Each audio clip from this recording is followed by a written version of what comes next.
사랑하는 여러분, 여러분은 지금 가지고 있는 것, 누리고 있는 것에 감사하며 살아가고 계십니까? 미국의 최고 부자에게 어떤 기자가 이렇게 질문을 던졌다라고 합니다. 얼마나 더 가지면 만족하시겠습니까? 라고 하자 그가 조금만 더라고 대답을 했다라고 합니다. 아무리 많은 것을 가지고 누리고 있어도 조금만 더 가졌으면 하는 것이 우리들의 마음인 것 같습니다. 참으로 인간의 탐욕이 끝이 없습니다. 그런데 탐욕이 무서운 것이 모든 죄의 시작점이 되기 때문입니다. 오늘 본문에 등장하는 아합 왕은 당대의 최고의 권력과였습니다. 부와 명예를 누리고 또 영화를 누리고 있었습니다. 그러나 어찌 보면 그에게 있어서 아주 사소한 것 하나, 포도원 하나를 차지하고자 하는 그 욕심으로 인해서 결국에는 하나님의 심판을 받게 되는 일이 벌어지게 됩니다. 오늘 본문에 보면 아합 왕의 이스라엘 궁 옆에 나봇이라는 사람의 포도원이 있었습니다. 아합이 이 나봇의 포도원을 자신의 채소밭으로 이용하기 위해서 나봇에게 더 아름다운 포도원을 주겠다, 아니면 돈을 더 주겠다라고 그 포도원을 나에게 팔라라고 합니다. 하지만 나봇은 팔기를 거부합니다. 요즘 같은 경제 개념으로는 완전히 이해가 되지 않는 상황이죠. 강제로 빼앗는 것도 아니고 후하게 값을 쳐주겠다라고 합니다. 아니면 아예 더 좋은 아름다운 포도원을 주겠다라고 거래를 요청하죠. 손해보는 장사가 결코 아닙니다. 더군다나 왕이 거래를 요구하는데 만약 거부할 경우에 불이익을 당할 수 있는 상황이라는 것을 뻔히 알고 있었을 것입니다. 그러나 나봇은 그럼에도 불구하고 거부합니다. 도대체 왜 그랬을까요? 나봇의 이런 태도는 레위기서 25장 23절 24절의 말씀에 근거합니다. 25장 23절 24절 말씀에 보니까 토지를 영구히 팔지 말 것은 토지는 다 내 것임이니라. 너희는 거류민이요 동거하는 자로서 나와 함께 있느니라. 너희 기업의 온 땅에서 그 토지 무르기를 허락할지니 라고 되어 있습니다. 하나님께서 이스라엘 각 지파에게 땅을 나누어 주셨고 그 지파 자손 대대로 물려주는 그 땅은 개인적인 필요나 이득을 위해서 함부로 사고 팔 수가 없었습니다.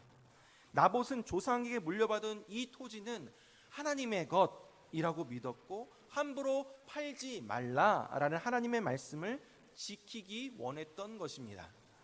이는 나봇이 아합의 제안을 거절하면서 하는 말 속에 참 잘 나타나 있는데요. 3절 말씀에 보니까 이렇게 나봇이 대답을 합니다.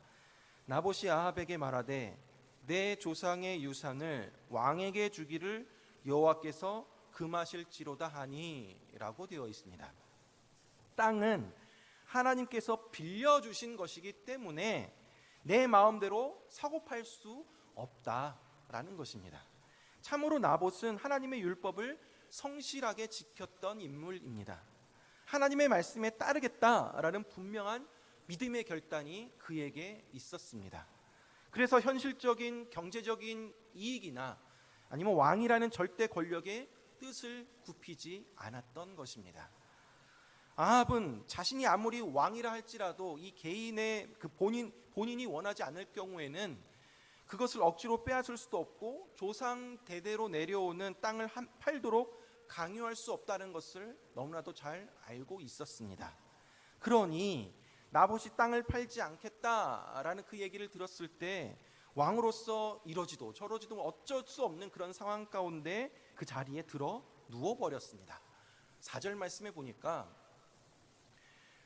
이스라엘 사람 나봇의 아합에게 대답하여 이르기를 내 조상의 유산을 왕께 줄 수 없다 하므로 아합이 근심하고 답답하여 왕궁으로 돌아와 침상에 누워 얼굴을 돌리고 식사를 아니하니 라고 되어 있습니다. 아합은 근심하고 답답하였다라고 합니다. 세번역 성경에 보니까 마음이 상하여 화를 냈다라고 표현이 되어 있습니다. 아합은 지금 언짢고 화가 나 있는 상태였습니다. 그리하여 침상에 얼굴을 돌리고 식사까지 아니하게 됩니다. 아합이 이렇게 의기소침해 있는 모습을 보자 아내 이세벨이 자초지종을 묻습니다. 그러자 아합이 그간의 상황을 다 이야기합니다. 그러자 이세벨이 이해할 수 없다라는 반응을 하죠. 7절 말씀에 보니까 이렇게 이야기를 합니다. 그의 아내 이세벨이 그에게 이르되 왕이 지금 이스라엘 나라를 다스리시나이까 일어나 식사를 하시고 마음을 즐겁게 하소서. 내가 이스라엘 사람 나봇의 포도원을 왕께 드리리이다 라고 이야기를 합니다. 이세벨이 아합에게 지금 이스라엘 나라를 다스리시나이까 라고 말합니다. 무슨 이야기냐면, 아니 겨우 포도원 하나 때문에 이렇게 의기소침해 있는 것입니까? 라고 묻는 것이죠. 이세벨은 왕이 포도원 하나를 어떻게 할 수 없어서 이렇게 전전긍긍하는 모습을 이해할 수 없었던 것입니다. 그래서 이세벨이 어떻게 합니까? 이세벨은 아합에게 자기가 나봇의 그 포도원을 드릴 테니까 왕은 일어나서 밥 먹고 마음을 추스리십시오 합니다. 그리고는 아합 왕의 이름을 빌려서 편지를 써서 인을 찍고 나봇과 함께 사는 장로들과 귀족들에게 편지를 보냅니다. 그 편지 내용이 뭐냐 하면, 불량자 두 사람을 거짓 증인으로 세워서 나봇을 하나님과 왕을 저주하는 사람으로 몰아서 돌로 쳐 죽이라 라는 것입니다. 결국 나봇은 억울하게 돌에 맞아 죽게 되었고, 열왕기하 9장 26절에 따르면 나봇과 함께 그의 아들들도 다 죽게 되었습니다. 이세벨은 나봇을 제거하자 아합 왕에게 나봇이 죽었으니 가서 그 포도원을 차지하라 라고 이야기를 합니다. 아합은 나봇이 왜 어떻게 죽었는지 묻지도 않고 관심도 없고 그저 일어나서 이스라엘로 내려가서 그의 포도원을 차지해 버립니다. 여러분, 이세벨이 이렇게 끔찍한 악행을 저지르고 있는데 이것이 원래 그녀가 잔인하고 또 포악한 성품을 가졌기 때문일까요? 결코 아닙니다. 그렇지가 않습니다. 이세벨이 이와 같이 잔인한 악행을 저지르는 것은 그의 성품의 문제가 아닙니다. 그것은 바알 종교와 깊은 연관이 있습니다. 여기서 이세벨의 가치관이 드러나게 되는 것인데요. 이세벨은 시돈 왕 엘바알의 딸이었습니다. 시돈은 바알을 섬기는 나라였습니다. 그들은 바알을 비를 내리는 신으로 숭배하고 비를 통해서 풍요를 가다 주므로 바알 신을 자신의 탐욕을 이루는 자로 그렇게 숭배했습니다. 그들은 탐욕을 정당화하기 위해서 바알 신화를 만들고요, 또 바알을 탐하는 자로 묘사했습니다. 신들이 탐욕을 품고 남의 것을 빼앗기 때문에 인간도 남의 것을 빼앗고 또 남의 것을 품을 수 있다라고 믿었습니다. 강자가 약자를 억누르고 남의 것을 탐내고 빼앗는 것이 문제가 되지 않았습니다. 이세벨은 이러한 가치관 속에서 자라났습니다. 따라서 이세벨에게 왕이 포도원 하나를 얻지 못하여서 먹지도 않은 채 끙끙 앓고 있는 것이 이해가 되지 않는 것이었죠. 그래서 왕에게 왕이 지금 이스라엘 나라를 다스리시니 않을까라고 말하였던 것입니다. 이세벨은 자신이 원하는 것을 갖기 위해서 방해되는 사람을 제거하는 것, 죽이는 것에 전혀 죄의식이 없었습니다. 뿐만 아니라 오늘 본문의 아합과 이세벨이 저질렀던 이 악행은 단순히 아합의 탐욕으로 인해서 나밧의 포도원을 강제로 빼앗는 것으로 끝나지 않습니다. 아합과 이세벨의 악행은 여호와 하나님의 신앙에 대한 도전입니다. 아합과 이세벨은 이 사건을 통하여서 십계명 전체를 어겨버립니다. 아합은 나봇의 포도원을 탐냅니다. 이것은 내 이웃의 집을 탐하지 말라라는 10번째 계명을 어기는 것이죠. 또 나봇의 포도원을 도적질합니다. 8번째 계명을 어기는 것이죠. 또 불량자들을 동원해서 나밧이 하나님과 왕을 저주하였다라고 위증하게 합니다. 이것은 내 이웃에 대하여 거짓 증거하지 말라라는 그 계명을 위반하는 것입니다. 결국에 아합과 이세벨은 나봇과 그의 아들들을 무참히 죽여버립니다. 살인하지 말라라는 6번째 계명을 어긴 것이죠. 그런데 아합과 이세벨이 이와 같은 행동을, 악한 일들을 벌일 수 있었던 그 근본적인 이유는 그들이 하나님을 믿지 아니하고 바알을 숭배했기 때문입니다. 너는 나 외에 다른 신을 내게 두지 말라, 너를 위하여 새긴 우상을 만들지 말라 라고 하는 10계명의 1계명과 2계명을 어긴 것입니다. 결국 하나님은 아합의 이와 같은 악행을 참지 않으십니다. 하나님은 선지자 엘리야를 불러서 아합에게 하나님의 메시지를 전하게 합니다. 아합의 행동에 대한 하나님의 평가가 이렇습니다. 내 자신을 팔았다라는 것입니다. 20절 말씀에 보니까 아합이 엘리야에게 이르되 내 대적자여 내가 나를 찾았느냐 대답하되 내가 찾았노라. 네가 내 자신을 팔아 여호와 보시기에 악을 행하였으므로 라고 되어 있죠. 또 25절 말씀해 보겠습니다. 25절 말씀해 보니까 예로부터 아합과 같이 그 자신을 팔아 여호와 앞에서 악을 행한 자가 없음은 그의 아내 이세벨이 충동하였음이라 라고 되어 있습니다. 여러분 20절과 25절 말씀에 보니까 아합이 그 자신을 팔았다라는 것입니다. 팔다라는 뜻은 적에게 넘기다, 포기하다, 배신하다, 자포자기하다라는 뜻입니다. 아합은 스스로 자기의 삶, 자신의 영혼을 적에게, 즉 죄에게 넘겼고 자신의 멸망을 스스로 자초한 것입니다. 아합은 스스로 악의 노예가 되어서 하나님 보시기에 악을 행했다라는 것입니다. 탐욕에 사로잡힌 아합은 자신도 모르게 악에게 자신을 팔아버렸습니다. 악의 종노릇을 하게 된 것입니다.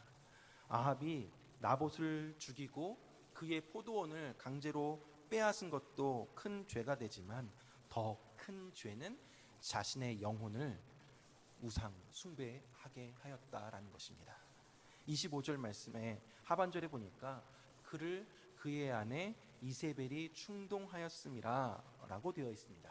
여기서 충동하다라는 원어적인 의미는 유혹하다, 꾀다 라는 말입니다. 이세벨이 아합을 충동했다라고 합니다. 아합은 이세벨의 그 충동에 휘둘리는 인생을 살아왔습니다. 우리가 앞서서 살펴봤지만 엘리야와 바알 숭배자들 간의 대결에서 완전히 패하고 나서 돌아왔을 때 이세벨에게 이 아합이 그동안에 있었던 그 갈멜산 사건을 이야기했었죠. 그렇게 이야기를 하자 이세벨은 당장에 엘리야를 죽이겠다라고 합니다. 하나님이 참 하나님이심을 인정하고 회개해야 했던 이 아합은 이 이세벨의 그 충동에 반응을 하여서 당장 엘리야를 죽이는데 혈안이 되어버립니다. 또 오늘 본문에서도 나봇이 포도원을 넘길 것을 거부하자 풀이 죽어서 밥도 안 먹고 지금 들어 누워있는 상황에서 이세벨에게 그간에 있었던 일들을 이야기합니다. 그리고 이세벨이 이 나봇을 제거하였다라는 이야기를 듣자 바로 일어나서 이스라엘의 포도원으로 달려갑니다. 이처럼 아합은 이세벨의 영향력 아래 있었던 모습을 우리가 볼 수 있습니다. 그러나 비록 아합이 이렇게 악을 행함에 있어서 이세벨의 충동으로 한 것도 1차적인 문제였지만 더 큰 문제는 그 충동에 반응한 아합이 더 잘못이 크다라는 것이죠. 이 때문에 하나님은 엘리야를 통해서 19절에 내가 죽이고 빼앗았느냐라고 추궁하고 있는 것입니다. 이 모든 악행의 책임은 아합에게 있다라는 것이죠. 결국 아합은 자신의 유익을 위해 포도원을 빼앗았지만 오히려 그것은 자신을 팔아넘긴 결과를 가져오게 됩니다. 포도원과 자신의 생명을 맞바꾸어 버리게 되었습니다. 21절, 22절 말씀에 보니까 여호와의 말씀이 내가 재앙을 내게 내려 너를 쓸어버리되 내게 속한 남자는 이스라엘 가운데 매인자나 노인자를 다 멸할 것이요 또 내 집이 느밧의 아들 여로보암의 집처럼 되게 하고 아히야의 아들 바하사의 집처럼 되게 하리니 이는 내가 나를 노하게 하고 이스라엘이 범죄하게 한 까닭이라 하셨고 라고 되어 있습니다. 하나님께서 아합을 쓸어버릴 것이며 아합에 속한 자는 종이나 자유인이나 다 멸할 것이다 라고 심판의 메시지를 전하게 됩니다. 그런데 놀랍게도 엘리야가 전한 이 하나님의 심판 메시지를 들은 그 아합이 어떻게 반응을 합니까? 하나님 앞에 회개를 합니다. 27절 말씀에 보니까 아합이 이 모든 말씀을 들을 때에 그의 옷을 찢고 굵은 배를 몸에 동이고 금식하고 굵은 배에 누우며 또 풀이 죽어 다니더라 라고 되어 있습니다. 그동안에 수차례 하나님이 기회를 주셨음에도 불구하고 버티고 버텼던 이 아합이 이번에는 무서운 심판의 선고를 듣자 마음을 겸비하고 하나님께 굴복합니다. 29절 말씀에 보니까 아합이 내 앞에서 겸비함을 내가 보느냐 그가 내 앞에서 겸비함으로 내가 재앙을 저의 시대에는 내리지 아니하고 그 아들의 시대에야 그의 집에 재앙을 내리리라 하셨더라 라고 되어 있습니다. 여기서 겸비함이라는 단어는 자신을 완전히 굴복시키다 라는 뜻입니다. 아합은 회개하고 하나님 앞에 자신을 완전히 굴복시켰습니다. 하나님께서는 아합의 이 겸비함을 보시고 그에게 은혜를 베풀어 주십니다. 이스라엘 역사상 가장 악한 왕이었던 아합이 회개하자 하나님이 아합을 용서해 주십니다. 그리고 아합에게 내릴 재앙을 그 당대가 아니라 그 아들의 시대에 내리겠다라고 하십니다. 이것으로 오늘 본문의 이야기가 마무리됩니다. 사랑하는 여러분, 오늘 본문의 아합의 모습을 통하여서 우리들의 모습을 좀 돌아봤으면 좋겠습니다. 첫째로 탐욕에 자신의 영혼을 팔아버린 아합입니다. 아합은 다 가진 자였습니다. 부와 명예와 또 부귀 모든 것들 다 가진 왕이었습니다. 그러나 탐욕에 사로잡힌 이 아합은 나봇의 포도원을 가지려는 욕심으로 인해서 십계명을 다 어기게 되어 버립니다. 하나님은 아담과 하와에게 에덴 동산의 모든 것을 다 주셨습니다. 이들에게는 부족한 것이 없었습니다. 그러나 단 하나 선악과를 따먹지 말라라는 것으로 인해서 그들이 가진 것에 대한 만족이 아니라 가지지 못한 단 하나 그것에 대해 탐욕이 찾아옵니다. 결국에 선악과를 따먹어 버렸죠. 여러분, 인류 최초의 범죄가 바로 탐욕으로 인한 불순종이었습니다. 탐욕이 인간이 범하는 모든 죄의 시발점이 된다는 것을 우리는 기억해야 합니다. 여러분은 주어진 것에 얼마나 감사하며 살아가고 계십니까? 내가 지금 가진 것에서 조금만 더 갖기를 원하고 못 가지면 어떠한 수단과 방법을 다 동원해서라도 어떻게 해서든 차지하고 싶지는 않으십니까? 내가 물질을 많이 가졌고 적게 가졌다라는 것이 중요한 것이 아니라 내가 가지고 있는 것에 대해서 어떠한 생각과 어떠한 태도를 가지고 있는가가 더 중요한 문제입니다. 내가 지금 무엇을 가졌고 못 가졌고 내가 지금 부자고 가난한 것이 문제가 아니라 지금까지 하나님이 나를 이끄셔서 오늘의 이 자리까지 있게 하셨고 지금까지 지내온 것이 다 하나님의 은혜였음을 고백하는 그 믿음이 우리로 하여금 탐욕에서 벗어나게 합니다. 어떠한 상황에서든지 하나님이 나의 필요를 다 완벽하게 채워주시는 분이라는 그 사실을 믿는 믿음이 있을 때 우리는 내 안에 끓어오르는 그 탐욕을 완전히 제거하고 이겨낼 수 있게 되는 것입니다. 사랑하는 여러분, 하나님이 나를 인도하여 주시고 나의 인생을 책임져 주심을 믿는 그 믿음으로 영혼의 만족함을 누려 나아가시기 바랍니다. 그 만족함으로 인해서 탐욕을 이겨 나아가는 저와 여러분들 되길 바랍니다. 두 번째로, 완전한 회개를 이루지 못한 아합의 모습입니다. 아합은 이스라엘의 가장 악한 왕이었습니다. 아합은 갈멜산에서 분명히 하나님의 살아계심을, 오직 유일한 하나님이심을 보았음에도 불구하고 회개하지 않았습니다.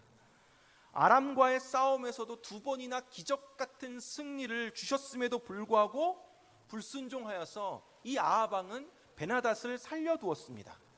그리고 오늘 본문에서는 죄 없는 나봇을 죽이고 포도원을 빼앗는 악행을 저지르게 됩니다.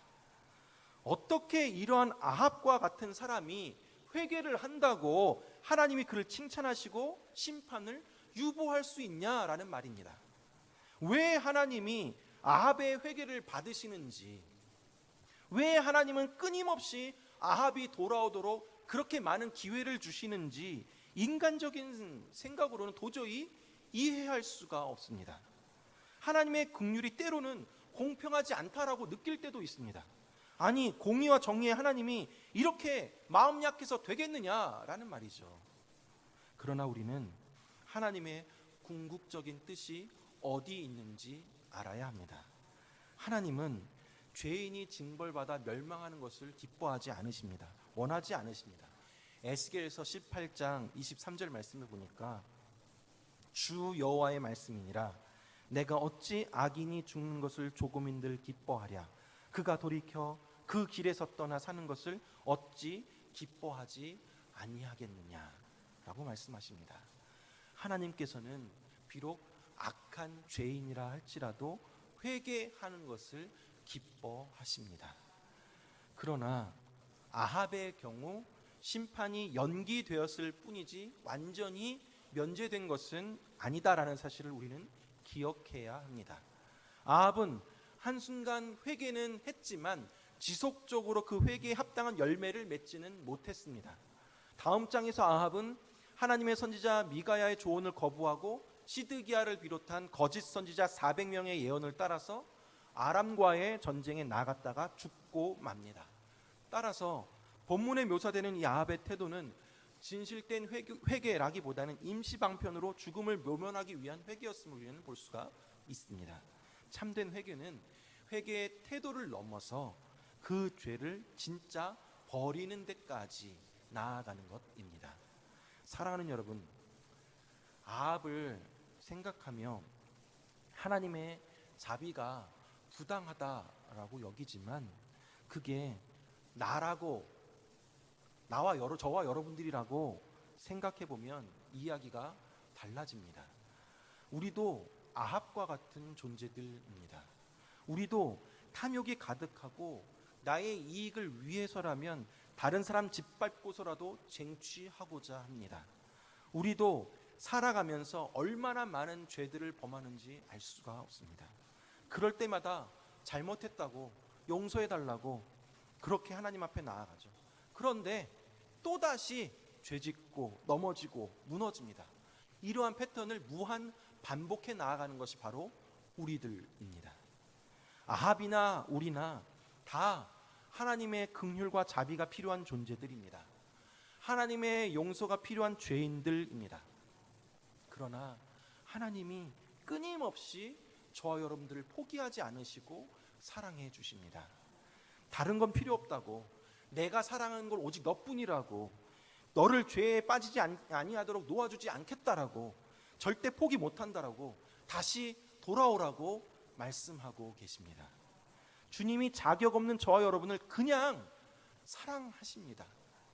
그 사랑을 위해서 자신의 가장 소중한 아들 예수 그리스도를 이 땅에 보내시고 십자가에 못 박혀 죽게 하셨습니다. 하나님의 오래 참으심과 인자하심은 우리의 생각을 뛰어넘는 것입니다. 악독한 아합 왕이라 할지라도 그가 겸비한 모습을 보일 때 하나님은 그것을 기뻐하시고 마음을 돌이켜 하나님께로 돌아오도록 재기의 기회를 주십니다. 하나님은 아합과 같은 사람의 회개도 받으십니다. 돌아서서 또다시 죄를 지을지언정 오늘 진실하게 회개하고 마음을 돌이키면 그것을 하나님이 받으십니다. 문제는 과연 내가 진정으로 회개하고 하나님께로 돌이키느냐입니다. 어서 돌아오라고, 회개하라고, 이제 좀 죄악의 무리에서 벗어나라고, 나만 좀 바라보고 나만 좀 사랑하라고 애타게 기다리시고 인내하시는 우리 하나님의 마음을 우리가 알아들였으면 좋겠습니다. 하나님은 완전한 자를 찾는 것이 아니라 통회하고 자복하는 자를 찾으십니다. 하나님께서 참으시고 인내하시고 계시는 지금 바로 이 순간 속히 돌이켜 회개하시기 바랍니다.